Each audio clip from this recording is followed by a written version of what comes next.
Previously on Life at Ocean View. Rachel and Jennifer knew each other from birth. They were born on the same day, in the same hospital, and in the same room. They looked at their boyfriends, Chris and Ryan. They met at the beginning of 12th grade.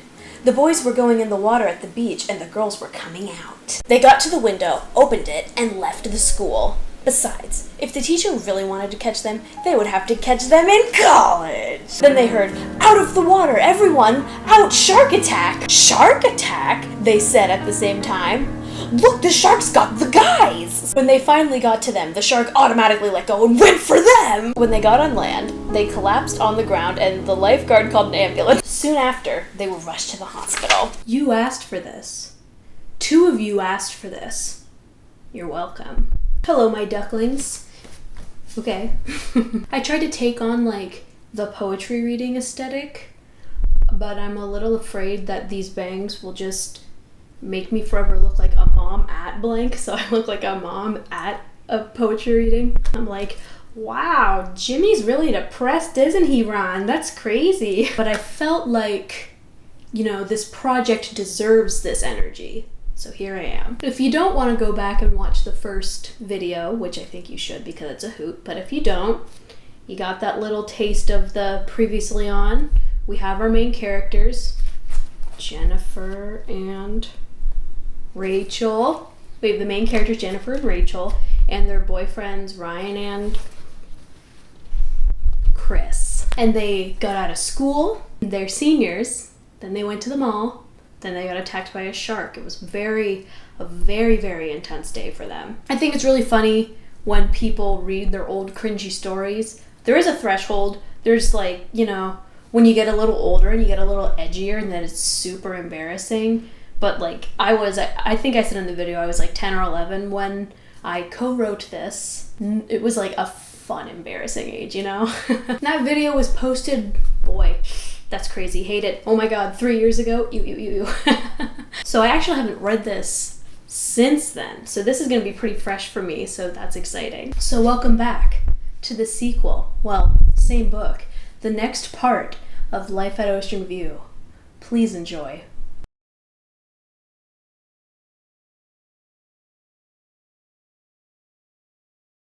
Chapter 3, The Recovery, Post-Shark Attack.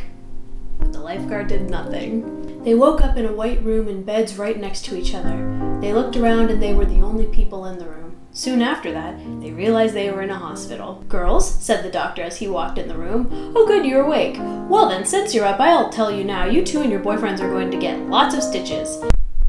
They haven't gotten stitches yet. Yowza. "Stitches," they squeaked. "Stitches," they squeaked. "Oh no. We have to play a soccer game." "Yeah, that, and if we get stitches, we can't play," explained Jennifer. "And, then we'd be kicked out of the league." "Yeah, that's right," said Rachel. After their outrageous and quite stupid explanation, they gave him a huge smile. The doctor thought they were psychos. "Here's some ice cream that might make you calm down," he said. They were suspicious, but they took a bite. The next thing they knew, they were dreaming. Yowza. The doctor just said, "I've had enough of your damn tomfoolery." "I had the weirdest dream," said Jennifer wide-eyed. I would assume that this means that they woke up, or they're, communicating through their dream, astral projecting. "We were in a hospital and the doctor said that we had to get stitches," Rachel said. "We had the same," Jennifer interrupted Rachel. "Not now, Jen, I'm talking," she said. "You have stitches," Jennifer said. "What kind of responses?" "Oh my god, I got and you got!" Oh my god. Where is she looking? We'd love some, direction here. "Oh my gosh, we have stitches," said Rachel out of breath. "I wonder if Chris and Ryan..." I struggled with this last time if I should read it as Ryan or Ryan because it's spelled with an E and not an A. "Oh my gosh, Chris and Ryan," Jennifer said out of breath "Chris and Ryan," Jennifer said out of breath as well. A doctor came in the room to check on them. She was about to leave, then they said, "Yo, doctor, take us to our boyfriends." Straight up. "All right," she agreed. Before they knew it, they were in the same room the boyfriends were in.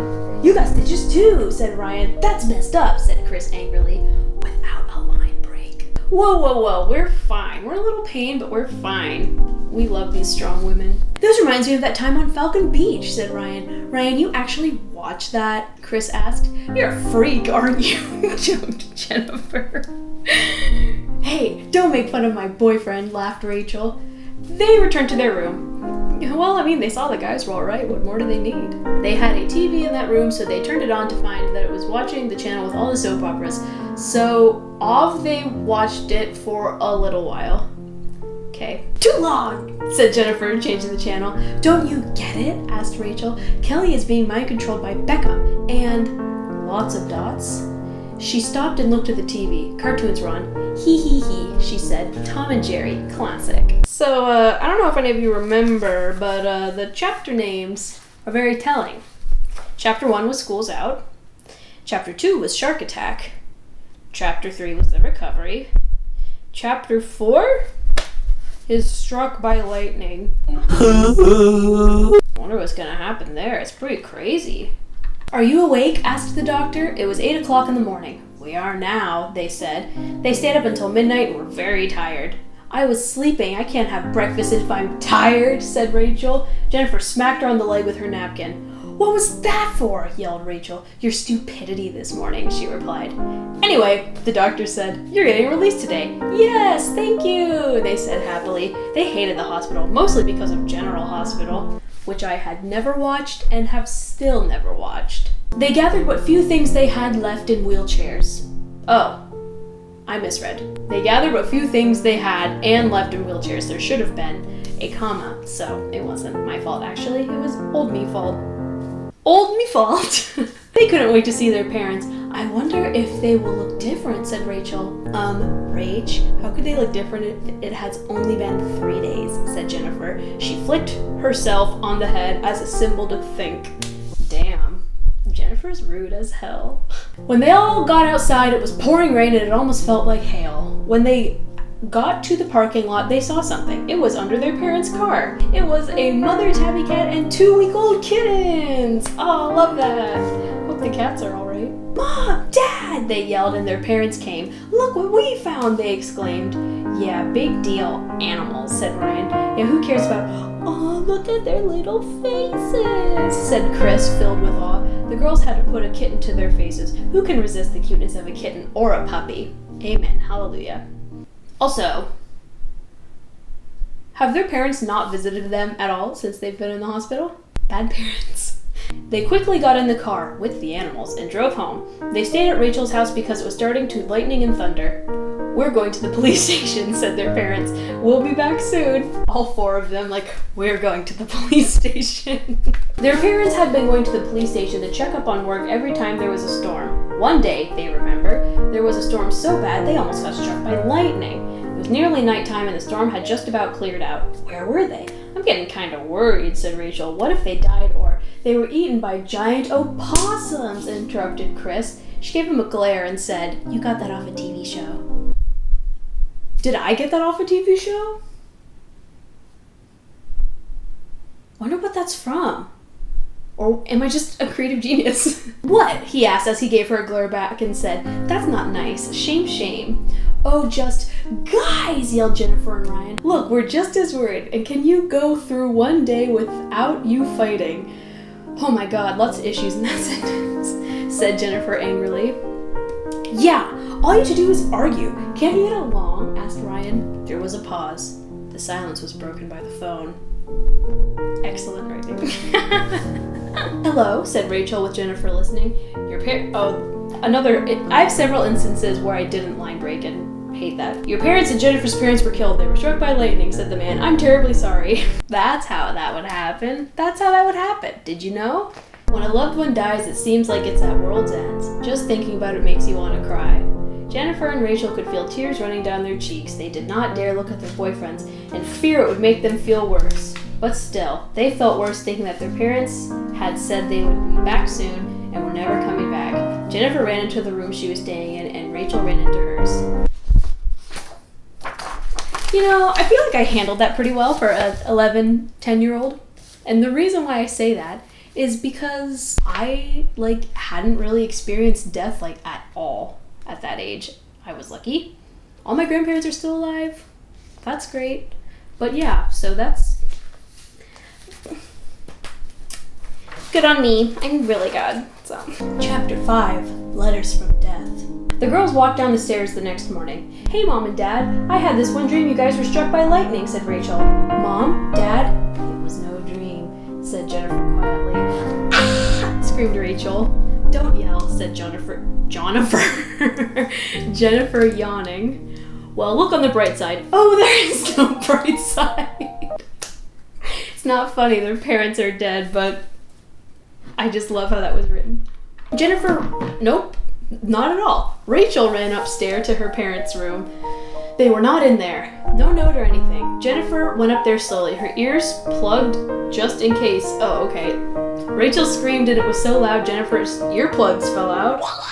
She just had earplugs at hand? I mean, I guess when Rachel always be screaming, you gotta be prepared.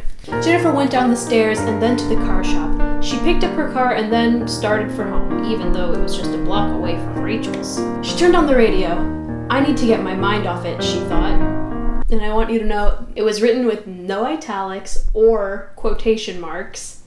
It says, "I need to get my mind off it," she thought. 2 different sentences. "Just for a little while and then I'll be fine." When she got home, she bumped into a desk and a paper flew off the desk. "Dear Jennifer, we hope that you get this once we have passed away." Oh my god. So they just had this sitting by waiting, just on the desk. They were like, "We're police officers, so we better have it an accessible moment just in case." The most important thing we want to say is that we love you. We want you to tell the police station, if it's still there, it has been a great pleasure working for them. Tell our friends that you people were great. We want you to give Rachel the picture of you guys when you were 2. Give cousin Marie the glass compartment and give our friends the wine bottles back. They'll want them.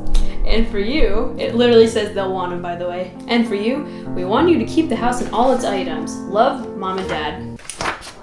Yeah, that's definitely a good placement for a will, you know? When Jennifer read this note, she felt tears form in her eyes. When did they mean to give it to her? Why did they even write it? Wrong write, by the way, so that's great. These questions were mind-boggling and were too hard to understand. She hated it. Her luck seemed to be going down the drain so rapidly she might not have anything soon. Rachel watched the boys go. Oh, sorry. There's a little break to let you know that different perspective. I think I still use that break when I do perspective shifts. The 4 asterisks. That's funny. That's funny. Rachel watched the boys go as she stood in the doorway thinking. She went through a drawer to get a pencil and saw a note. At least Rachel's parents' note was better hidden. She picked it up and it said, "Dear Rachel, we know that we were, if you're reading this before we're dead, are workaholics and can't spend too much time with you. But the time we do is precious. We love you so much. You are the best thing that ever happened to us. Give up our badges to the head of the police office." He doesn't have a name. She doesn't have a name. Sorry, I didn't mean to gender them. That was whack. What if it's a whammon? "And keep all of our possessions with you. Love you, Mom and Dad." Great. She went upstairs to think, followed by a deep sleep. What a whirlwind couple days these girls have had, huh? Guys, I just realized again I forgot to turn off my fan. Oh my god. So I'll just read this one more chapter, and then I will be halfway through the book. And then if people want me to continue later, I can. I know that there's some tea that happens later on, so stay tuned if you're interested, or let me know if you're interested, whatever. Chapter 6, Not Together Forever. The tea. A couple weeks had passed since their parents died. They all met at the beach to forget their troubles for at least one day. "How y'all doing?" asked Chris oddly. You know, that was probably a Friends reference. Let me retry. "How y'all doing?" Is that how Joey does it? "How y'all doing?" But I think he just says you. He says, how you doing?" Okay. "Bad," replied Jennifer truthfully. "I'm no better," said Rachel, sitting down next to Jennifer. "So what are we doing today?" asked Jennifer grimly. "Yeah, what are we doing, Chris?" asked Ryan. Chris looked at him and said, "We're going to have fun." Love these boys. They're trying to support their girlfriends going through a sad time. That's not in my vocabulary right now, said Rachel simply. If we're going to swim, then I'm not going far out. I so don't want to be bitten by a shark again, said Jennifer. They all agreed. Yeah, hard agree. Yeah, that's nice. Can we go home now? Asked Rachel. Okay, I guess you don't want to go to the Green Day concert, said Chris, getting out the tickets. Did you just say Green Day? Asked Jennifer, turning around. This was like the height of the American Idiot time frame. So like Green Day was like, that was my jam. We listened to it in the car all the time. My mom played that CD a lot. Yes, answered Chris, starting to get a smile on his face. Well then let's go, said Rachel,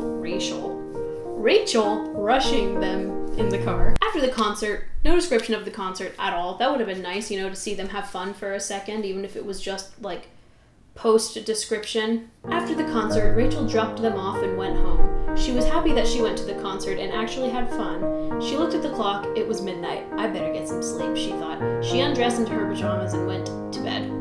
She woke up at noon and checked her mail. She looked through the mail to find a letter. To critique you, Daniel and Cassie.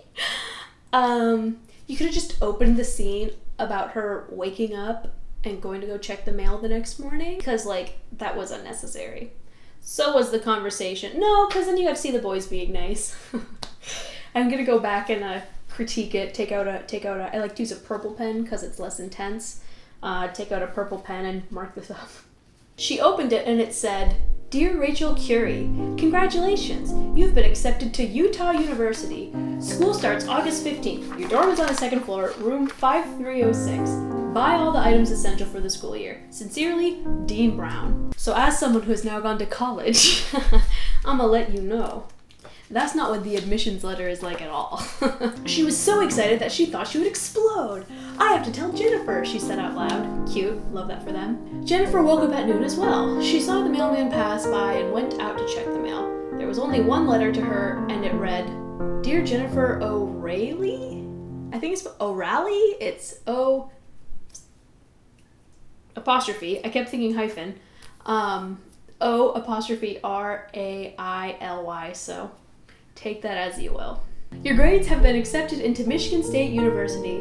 School starts August 15th. Your dorm is on the third floor, room 1569. Buy all that is required for this year. Sincerely, Dean Choir." She was so excited. She was accepted to Michigan State University. The phone rang and it was Rachel. "Hello," she answered. "Hi, Jennifer. I'm going to University of Utah. Can you believe it?" said Rachel, so excited. "Yeah, that's great," she said sadly. "What's wrong?" asked Rachel. "Well, I'm happy for you, but I'm going to Michigan State. We'll be halfway across the country," said Jennifer. "Well, what about our pledge that we made when we were 3? We will always be together," asked Rachel. "I don't know," answered Jennifer lamely. "We can still keep in touch, can't we?" "I guess, but it won't be the same," said Rachel. "I have to go. Talk to you later." What's she doing? Her parents are dead. "I guess," said Jennifer. End scene. I want you to know the first line of the next, how you say chapter, I kept thinking paragraph, is, "She can't go there," thought Rachel hotly, so there's about to be some tea, some sabotage. It's about to get crazy, you guys.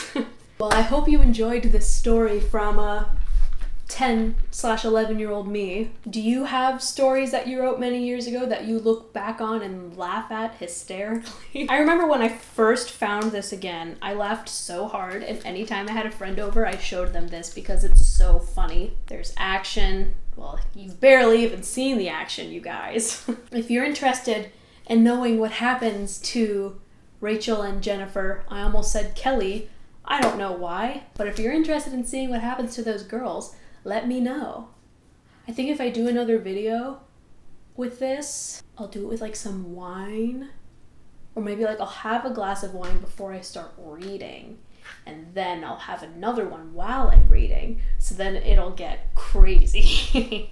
That sounds fun to me, so if you're interested in that, let me know, homie. Home skillet. For a story called Life at Ocean View, we have hardly seen any ocean views. In fact, we have not seen any description of anything, except for their bathing suits, which were red and blue, their favorite colors. All right, this was fun. Thanks for stopping by, my guys. Perhaps I shall see you on the flippity flip. Oh, maybe like, comment, and subscribe. I filmed these last couple videos in the same day, and I think I forgot to say that part because I was like, I'll say it at the end, and I wasn't at the end because I was gonna, whatever, that's fine. I always said see you on the flippity flip. That's really the important part. But yeah, let me know if you want to see more. And goodbye, children. I'm your mom. Remember, don't forget, eat your dinner, eat your food. Love you, bye. Rage, how could they look different if I had... Look, we're just as worried, so you can you go one... Oh my god. Dog bark. I'm no better for... Benefer? I can't read. Oh my god.